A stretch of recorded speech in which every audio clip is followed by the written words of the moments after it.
예수님을 나의 구주로 고백함으로 시작되는 신앙생활은 마치 경주를 하는 것과도 같습니다. 마라톤 선수들이 42.195km의 거리를 달려야 하듯 믿음의 경주를 시작한 우리에게도 주어진 믿음의 길이와 목적지가 있습니다. 믿음의 경주는 누가 먼저 목적지에 도달하느냐의 문제가 아니라 끝까지 달리는 데 있습니다. 즉 완주가 목적입니다. 그런데 우리 주위의 사람들을 보십시오. 신앙의 경주를 처음에 시작할 때는 야심차게 시작을 합니다. 그런데 중간에 더 이상 달리지 못하고 경주를 포기해 버리는 사람들이 우리 주변에 많이 있지 않습니까? 뿐만 아니고 지금까지 어렵게 신앙의 경주를 해왔는데 요즘 들어서 자꾸만 그 경주를 포기하려고 하는 사람들 또한 우리 가운데 있을 수 있습니다. 사랑하는 여러분, 저는 계속해서 여러분들에게 믿음의 경주에 대한 말씀을 드리고 있습니다. 첫 번째 시간에는 제가 여러분들에게 이미 믿음의 경주를 완주하신 예수님과 히브리서 11장에 나오는 믿음의 영웅들이 지켜보며 응원과 격려를 보내주시는 가운데 우리가 믿음의 경주를 준비할 때 어떻게 해야 할 것인가에 대하여 말씀을 드렸습니다. 기억나십니까? 무거운 것과 얽매이기 쉬운 죄를 벗어버리고 믿음의 경주를 시작해야 한다라고 말씀을 드렸습니다. 그리고 지난 시간에는 경주의 목표가 예수님이시다라고 하는 말씀을 드렸습니다. 믿음의 경주를 할 때 환경과 사람을 바라보지 말고 오직 믿음의 주여 온전케 하신 이인 예수님만을 바라보아야 한다라고 하는 말씀도 여러분이 기억하시기를 바랍니다. 그리고 오늘 세 번째 시간, 믿음의 경주를 하는 방법을 말씀을 드리겠습니다. 여러분, 경주의 방법은 한마디로 말하면 끝까지 참고 달리는 것입니다. 완주하는데 목적이 있다는 말씀을 제가 지금 여러 차례 여러분들에게 드리고 있습니다. 목적지까지 가기 위해서는 인내가 저와 여러분에게 필요합니다. 오늘 말씀에는 참고 참아라 라고 하는 말씀이 계속되고 있습니다. 사랑하는 여러분, 저도 여러분도 세상을 살아가면서 이 믿음의 경주를 하다가 혹은 무엇인가 여러분이 어떤 목적을 두고 일을 하다가 때때로 포기하고 싶을 때가 많이 있다라는 말씀을 지난 시간에도 여러분에게 드렸습니다. 여러분이 잘 아는 내용이 있습니다. 40대 아들과 60대 어머니가 아까부터 언쟁을 벌이고 있습니다. 그리고 목소리는 점점 커갔습니다. 멀쩡히 신앙생활을 잘하며 교회를 잘 나가고 교회에서 헌신을 하던 아들이 갑자기 교회에 나가기 싫다는 것입니다. 어머니가 하도 기가 막혀서 도대체 무슨 이유 때문에 그러느냐고 물었습니다. 그랬더니 이 아들이 3가지 이유를 말했습니다. 첫째는 주일에 잠을 더 자고 싶습니다. 그런데 이른 아침에 깨어서 교회에 나가는 것이 제게는 여간 부담이 아닙니다 라고 말했습니다. 그러면 두 번째 이유는 뭐냐라고 물었더니 찬양대의 불협 화음 때문에 시험 들어서 그 7번째 줄에 선 아주머니가 이상한 소리를 내고 영 은혜가 되지 않아서 나 교회에 가기 싫습니다 라고 말했습니다. 그러면 세 번째 이유는 뭔데?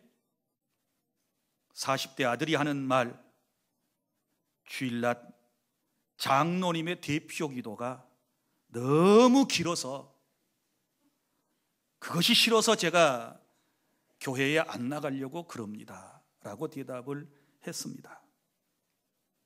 이 얘기를 듣던 어머니 기가 막히셔서 이렇게 말씀을 하셨습니다. 얘야, 그래도 네가 꼭 교회에 나가서 하나님을 섬기고 예배하고 봉사해야 할 이유가 세 가지가 있다. 첫 번째 이유, 교회에 나가는 것은 사람을 보고 나가는 것이 아니라 하나님을 보고 나가는 것이기 때문에 너는 그래도 교회에 가야 돼 라고 어머니가 말씀을 하셨습니다. 그 다음에 두 번째 이유, 예배는 선택사항이 아니고 필수적이기 때문에 네가 예수님을 믿고 구원받았다면 네가 선택해서 예배를 하고 안 하고 하는 것이 아니라 너는 반드시 예배를 해야 되기 때문에 교회에 가야 돼. 그 다음에 세 번째, 정말 중요한 이유가 있는데 너는 그럼에도 불구하고 그 교회에 꼭 가야 하는데 너는 그 교회에 담임 목사이기 때문에 가야 돼. 그래서 40대 아들이 그 교회 담임 목사이기 때문에 또 교회에 나갔다고 그러지 않습니까? 때때로 우리가 이런저런 핑계로 믿음의 경주를 그만두고 싶을 때가 있어요. 열심히 교회에서 헌신하고 봉사하다가 다 때려치우고 싶을 때가 있는 것도 사실입니다. 그러면 이런 위기를 어떻게 극복할까요? 어떻게 우리가 이런 위기를 극복하고 믿음의 경주를 완주할 수 있을까요? 오늘 그 말씀을 여러분들에게 드리겠습니다. 여러분, 우리가 신앙의 경주를 끝까지 하기 위해서는 미래의 기쁨을 바라보고 끝까지 경주하시기를 바랍니다. 무슨 얘기인가 하면 지금은 힘들고 어렵지만 앞으로 있을 기쁨, 영광, 이것 때문에 계속해서 신앙의 경주를 해야 한다라고 하는 말씀입니다. 오늘 2절에 이렇게 말씀이 기록되어 있습니다. 우리 예수님께서는 그 앞에 있는 기쁨을 위하여 십자가를 참으사 부끄러움을 개의치 아니하셨다라고 하는 아주 중요한 말씀이 나옵니다. 여러분, 예수님께서 하나님이신데 그분께서 인간의 몸을 입고 이 세상에 오신 목적이 무엇입니까? 여러분이 잘 아시는 대로 죄인인 저와 여러분을 죄에서부터 구원하여 천국 백성 삼으시고 하나님의 자녀되는 특권을 주시기 위하여 예수님께서 이 땅에 오셨음을 믿으시기를 바랍니다. 주님은 이 땅에 오신 목적을 분명히 아셨고 한순간도 세상을 살아가시면서 그 삶의 목적을 놓치신 적이 없고 실천에 옮기셨습니다. 죄인 한 사람이 예수님을 믿고 예수님을 통하여 구원받고 하나님의 자녀가 되고 천국 백성이 되는 것은 하나님 아버지의 최고의 기쁨이고 또 이 땅에 사람의 몸을 입고 오신 예수님의 최고의 기쁨이셨습니다. 예수님은 이렇게 생각하셨습니다. 내가 이 죄인들을 대신하여 십자가에 높이 매달려서 피를 쏟고 죽음으로써 이 사람들의 죄가 용서를 받고 이 사람들이 구원받을 수 있다면 내가 마땅히 이 십자가를 지는 일을 해야 한다. 나 한 사람 죽음을 통하여 수많은 천국 백성이 생겨난다면 그거보다 더 큰 기쁨이 어디에 있겠는가? 그걸 생각하시고 오늘 십자가를 참으셨다라고 말씀을 하셨습니다. 사랑하는 여러분, 주님은 한 영혼이 구원받고 천국 백성 되는 그 기쁨 때문에 이 땅에 오셔서 우리를 위하여 모든 순환을 다 당하셨지 않았습니까? 부끄러움을 개의치 아니하셨다라고 말씀을 합니다. 여러분 보십시오. 하나님이신 그분이 사람의 몸을 입는 것 자체가 수치입니다. 부끄러움입니다. 그분이 어디에 탄생하셨습니까? 유대 땅 말구유에 탄생하셨습니다. 인간의 삶을 우리와 똑같이 사셨습니다. 그리고 순환주간 마지막에는 우리 예수님께서 어떤 수모를 당하셨습니까?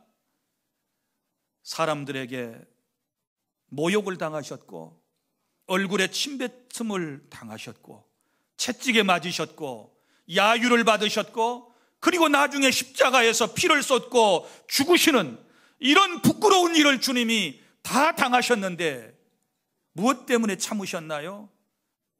한 영혼이 그 일을 통하여 구원받는 그 기쁨을 생각하면서 모든 것을 주님은 참아내실 수 있으셨다. 개의치 아니하고 모든 일을 다 참아내실 수 있으셨다라고 주님께서 우리에게 말씀해 주셨습니다. 사랑하는 주 안의 성도 여러분, 지금은 저와 여러분의 삶이 고통스럽지만, 지금은 부끄러운 모습이지만, 지금은 힘들고 어렵지만 나의 희생과 나의 헌신을 통해서 누군가가 구원받고 누군가가 주님께로 나올 수 있고 그가 행복해질 수 있다면 우리도 예수님처럼 참아내면서 그 일을 잘 감당해야 할 줄 믿습니다. 예수님에게는 그런 정신이 있었습니다. 그런 마음이 있으셨습니다. 예수님의 최고의 기쁨은 다른 게 아니에요. 내가 죽어서 내가 죄값을 대신하여 저 인생들을 대신해서 죽고 난 이후에 나를 믿는 사람들이 살아난다는 그 기쁨, 그것 때문에 모든 어려움을 다 감당해내실 수가 있었던 것입니다. 사랑하는 주 안의 성도 여러분, 우리는 모두 다 이 험한 세상을 살아가고 있습니다. 어느 누구도 고통과 고난에서 제외된 사람은 없습니다. 그러나 고통과 고난이 유독 어떤 사람에게는 더 큰 모습으로 더 많게 나타날 수도 있습니다. 그러나 여러분, 오늘 이 말씀을 여러분이 경청하시면서 인생이 정말 힘들고 어려워서 믿음의 경주를 그만하고 싶고 또 헌신의 경주를 그만하고 싶을 때에 오늘 여러분이 새겨드려야 할 말씀이 있는데, 오늘 주님께서 이렇게 말씀을 하셨습니다. 3절에 너희가 피곤하여 낙심하지 않기 위하여 죄인들이 이같이 자기에게 거역한 일을 참으신 일을 생각해라. 자, 죄인들이 거역을 했는데 그걸 잘 참아내신 분이 계시는데 그분이 누구예요? 예수님이시거든요. 그래서 내 삶이 힘들고 어려울 때마다 우리는 누구를 바라봐야 합니까? 예수님을 바라보고 예수님이 사셨던 그 모습을 생각하면서 내 삶에 비교해 보면서 다시 시작하고 다시 일어나고 다시 주님의 능력으로 승리하셔야 될 줄 믿으시기를 바랍니다. 여러분, 너희가 피곤하여 낙심하지 않기 위하여 예수님을 생각하라 그랬습니다. 우리가 자칫 잘못하면 육체적 피곤과 마음의 낙심 때문에 신앙의 경주를 포기하려고 할 때 이 말씀을 지금 주님이 주신 거예요. 생각해보라, 생각하라고 하는 이 말은 비교하라 라고 하는 뜻도 여기에 담고 있습니다. 그러면 힘들고 어려울 때 이거 한번 생각해 봐요. 어떤 사람들은 늘 자신의 출생에 대해서 불만인 사람들이 너무 많이 있습니다.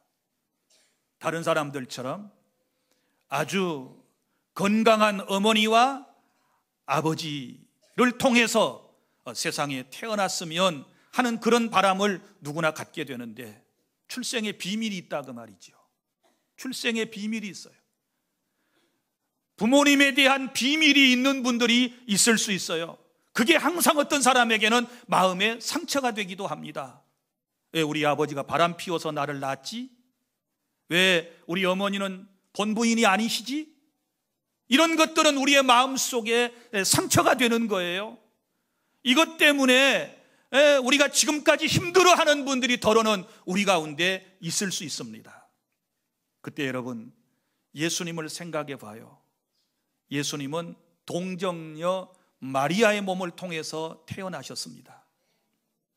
여러분, 아버지 요셉과 어머니 마리아는 동거하기 전이라 그랬고 약혼 상태에 있었는데, 분명히 어머니 마리아가 아버지하고 아무런 관계를 하지 않았음에도 불구하고 자기가 세상에 태어났단 말이에요.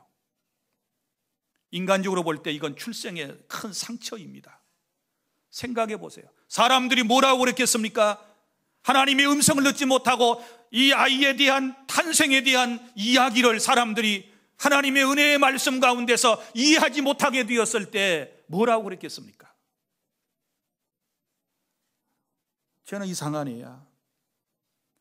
엄마하고 아버지가 잠자리 같이 안 했는데 세상에 태어났대. 뭔가 이상하지? 그러면서 사람들이 수군덕댈 때 어린 예수님의 마음속에 상처가 있으셨겠지요. 그러나 그것 또한 예수님은 잘 참으셨어요. 그렇게 해야 그런 과정을 통해서 많은 사람들이 구원받을 수 있고, 그 사람들이 구원받는다면, 후대에 많은 사람들이 나 예수를 믿어 구원받을 수 있다면 그까지 수치쯤이야 아무것도 아니라고 생각하고 예수님께서는 견뎌내셨을 것 아니겠습니까? 또 우리 가운데는 아주 어려운 상황에서 출생하신 분들도 있을 거예요. 예를 들어서 농경사회 속에서 우리 40대, 50대, 60대쯤 되는 사람들, 엄마가 만삭이 된 채로 밭에 나가서 혹은 산에서 일을 하다가 출산한 분들도 있을 거예요. 그렇지 않습니까? 집에서 세상에 태어나지 못하고 마국간에서 출생하셨던 우리 예수님을 여러분이 생각해 봐요. 그러면 모든 것을 참아낼 수 있어요. 다 이해가 될 줄로 믿으시기를 바랍니다. 어떤 사람들은 내 인생이 왜 이렇게 팍팍합니까? 나는 죽을 고비를 이렇게도 많이 넘겨야 합니까? 라고 말씀하시는 분들이 계세요. 우리 예수님은요, 2살 이전부터 생명의 위협을 느끼셨습니다. 유대인의 왕이 탄생했다는 얘기를 들은 헤롯이 자기의 왕위에 대하여 위기를 느낀 나머지 2살 이하의 남자아이는 다 죽이라고 그러지 않습니까? 그때에 요셉과 마리아는 이 어린 예수님을 안고서 저 이집트까지 피난을 가지 않습니까? 예수님 그런 생명의 위협을 당하셨습니다. 어린 시절에 그렇게 여러분 편하게 사신 분이 아니셨습니다. 그러니까 여러분이 자꾸 옛날만 생각하고 나는 왜 이렇게 어려운 환경에서 살았나요? 그럴 때에 여러분이 주님을 생각해 보세요. 또 어떤 분들은 나는 왜 대도시에서 도해지에서 탄생하지 못하고 자라나지도 못했는가, 이렇게 말씀하시는 분들, 나는 왜 산골에 태어났지? 나는 왜 어촌에 태어났지? 나는 정말 전라도 말로 깡촌에서 태어났지? 이러는 분들이 있으시다면 오늘 우리 예수님의 고향이 어딘지를 생각해 보세요. 예수님의 고향은 유대 땅 나사렛 동네, 나사렛은 산골 동네입니다. 지금도 그 성지를 가보면 그렇게 큰 도시가 아닙니다. 여러분, 오죽이나 산골 동네였으면 유대인들의 속담 가운데 이런 말이 있었겠습니까? 유대인 이제 나사렛 동네에서 무슨 선한 것이 나겠느냐? 나사렛에서 무슨 선한 것이 나겠느냐? 이 말은 나사렛과 같은 그런 산동네에서 무슨 인물이 나오겠느냐? 이렇게 예수님에 대해서 비아냥거렸던 적이 있지 않습니까? 그런 동네였습니다. 여러분, 여러분이 태어난 집안, 가정, 그것 때문에 상처가 됐나요? 여러분이 자라나셨던 고향 때문에 그렇게도 마음에 상처가 되어서 지금까지 삶이 원망스러우셨나요? 오늘 주님의 삶의 모습을 통하여 용기를 갖고 위로를 받으실 수 있기를 바랍니다. 또 어떤 사람들은 우리 가문은 참 좋지 못해요.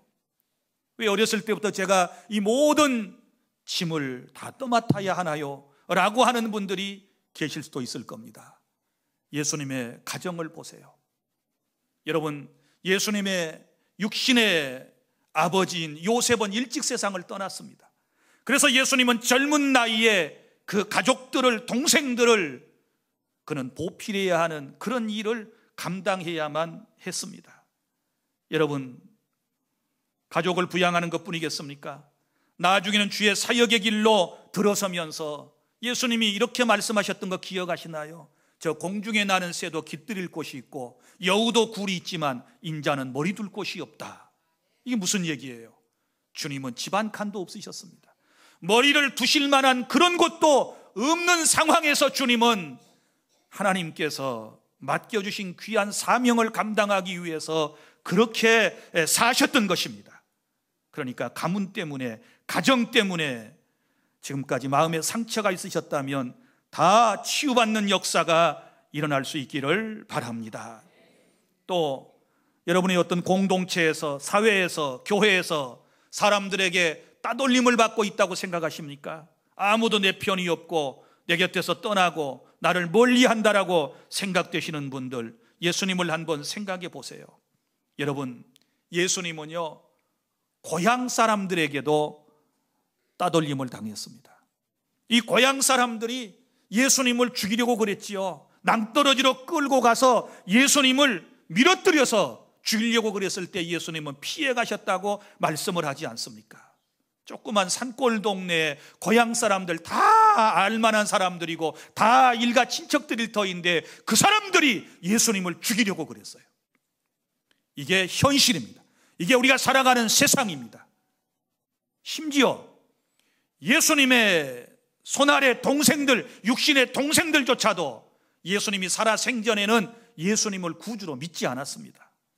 예수님이 십자가 위에서 피를 쏟고 죽으시고 부활하신 다음에 그 사실을 보고 동생들이 이제 예수님을 구주로 인정을 하고 믿게 되는 걸 보면 가정에서도 예수님께서 얼마나 마음이 아프셨을 것인가, 가족들 때문에, 동네 사람들 때문에, 이웃들 때문에 얼마나 쓰리고 아픈 가슴을 안고 살았겠는가를 생각해 보면 지금 여러분이 어떤 사회 공동체 속에서 남에게 외면당하고 버림받게 되었을 때 이 말씀 기억하시면 다 참아낼 수 있다는 사실을 믿으시기를 바랍니다. 어디 그뿐이겠습니까? 사람들마다 착한 일을 하고 선한 일을 하고 남에게 유익된 일을 하게 되면 박수를 받아야 되고 환호를 받기를 원하는 마음이 누구에게나 다 있는 것 아니겠습니까? 그런데 우리 예수님은 정반대이셨습니다. 예수님께서 병든 사람들을 고쳐주시고 더러운 귀신들을 주님의 이름으로 쫓아내서 정신을 온전케 만들어주시고 죽은 자마저도 주님께서 살려내시는 기적을 행하시게 되었을 때 사람들이 뭐라고 모함한 줄 아십니까? 저 사람이 귀신의 왕 바알세불의 영을 받았다. 무슨 얘기인고 하면 귀신 들렸다 그 말이에요. 또 다른 말로 표현하면 정신병자 취급을 했다 그 말입니다. 사랑하는 여러분, 우리가 선한 일을 했는데, 우리가 좋은 일을 했는데, 남에게 이익이 되는 일을 했는데 이렇게 때로는 정신병자 취급을 받고 귀신 들린 사람 취급을 받을 때도 있지만 이때 주님을 생각하면 그것 또한 참아낼 수 있는 줄 믿으시기를 바랍니다. 사랑하는 여러분, 또 우리 세상 살아가다가 누구에겐가 배신을 당한 사람이 있지요.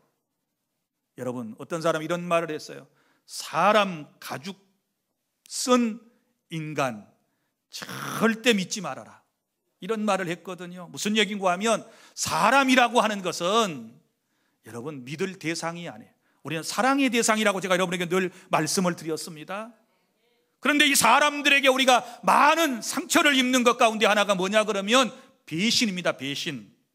나와 함께 했던 사람이 등 돌리고 떠나면서 내게 모함을 하고 욕을 하고 사람들에게 나를 나쁜 사람이라고 자꾸 퍼뜨리고 다닐 때 우리는 인격의 모멸감과 함께 우리 또한 마음에 더 큰 상처를 입지 않습니까? 사랑하는 사람이 나를 배신하고 나를 버릴 때는 더 큰 아픔을 갖습니다. 믿었던 사람이, 가까이 했던 사람이, 존경했던 사람에게 배신을 당할 때는 여러분, 사람의 생각으로는 절대 이 마음이 치유될 수가 없습니다. 하나님의 은혜 아니면 안 됩니다. 이럴 때 우리는 주님을 생각하셔야 돼요. 주님을 배신한 사람이 누구였습니까? 바로 예수님의 친구였고 또 예수님의 제자였으며 예수님의 모든 살림을 맡아서 할 수 있었던 가룟 유다가 바로 예수님을 배신하지 않았습니까? 사랑하는 주 안의 성도 여러분, 사람들은요 연약하기 때문에 서로 배신할 수 있고 배신을 당할 수도 있어요. 그럴 때에 온 세상 사람을 다 또 부정적으로 바라본다거나, 그렇게 되면 인간관계는 다 끝장이 나는 거예요. 나는 외톨이 인생이 되는 것이고 내 삶은 더 고달퍼지는 것 아니겠습니까? 사랑하는 여러분, 오늘 또 제자였고 친구였던 유다에게 배신을 당하고 우리 예수님께서는 죄가 없으심에도 불구하고 법정에도 서신 적이 있으셨고 엉터리 재판을 통하여 사형 언도를 받으시고 우리 예수님께서는 십자가에서 처형 당하시는 이 모든 것들 다 참아내셨습니다. 그 이유가 무엇이라고 그랬습니까? 바로 그의 앞에 있는 기쁨을 위하여. 그 기쁨이 뭐라고 그랬습니까? 그렇게 함을 통해서 나라고 하는 우리 인간이, 죄인이 구원받는 것을 주님께서 기대하셨기 때문에, 그 사실을 확신했기 때문에 그 기쁨으로 모든 것을 다 이겨낸 줄로 믿으시기를 바랍니다. 인생이 아무리 힘들고 어려워도 이런 믿음 가지면 우리가 다 극복할 수 있어요. 지금은 힘들지만 좋은 일이 올 거야. 내가 힘들게 살아가지만 내가 헌신하고 희생하고 나는 이름도 없이 빛도 없이 사라지는 인생처럼 보이지만, 그러나 나의 이러한 삶을 통해서 내 가족이 살고 남편이 살고 누군가가 행복해지고 교회가 세워지고 사회가 더 건강해지고 정말 행복한 나라가 될 수 있다면 우리는 그것 때문에 이 모든 것들을 참아낼 수가 있는 것입니다. 믿습니까? 예수님을 생각하지 아니하면 참아낼 수 없고 예수님을 생각하면 못 참을 일이 없습니다. 예수님은 환호하던 사람들이 마음이 변해가지고 얼굴에 침을 뱉고 채찍질을 하고 돌을 던져내고 야유를 보냈을 때에도 주님은 그거 부끄러움을 개의치 아니하셨다고 그랬습니다. 사랑하는 여러분, 목적이 있는데, 조금 이후에 영광스러운 날이 있는데, 조금 이후면 행복한 날이 찾아오는데, 내가 꿈꾸던 하나님이 원하시는 세상이 오는데 그걸 생각하면 모든 것을 다 참고 극복할 수 있게 될 것입니다. 그런 은혜가 우리 주 안의 모든 성도 여러분에게 넘칠 수 있기를 바랍니다. 이제 말씀을 맺습니다. 미래의 기쁨을 생각하며 참으셨던 예수님은 결국 어떻게 되셨나요? 3절 하반절에, 2절 하반절에 하나님 보좌 우편에 앉으셨느니라. 할렐루야. 하나님 보좌 우편에 앉으셨다. 영광스러운 자리에 주님은 앉으셨다, 그 말입니다. 신앙의 경주를 다 마치고 난 이후에 영광의 자리에 앉으셨던 주님을 바라보고 우리도 힘들고 어려워도 끝까지 참고 포기하지 말고 여러분 신앙의 경주, 믿음의 경주를 완주하실 수 있기를 바랍니다. 육신이 피곤하고 영이 낙심되어 믿음의 경주를 포기하지 않고 이제 완주한 것은 오직 예수님만을 바라보며 끝까지 참고 달리는 것임을 기억하시기를 바랍니다. 미래의 기쁨, 영광의 그날을 바라보며 주님 나라까지 끝까지 완주하시는 우리 주 안의 모든 성도 여러분들이 되시기를 주님의 이름으로 축복합니다. 기도하겠습니다.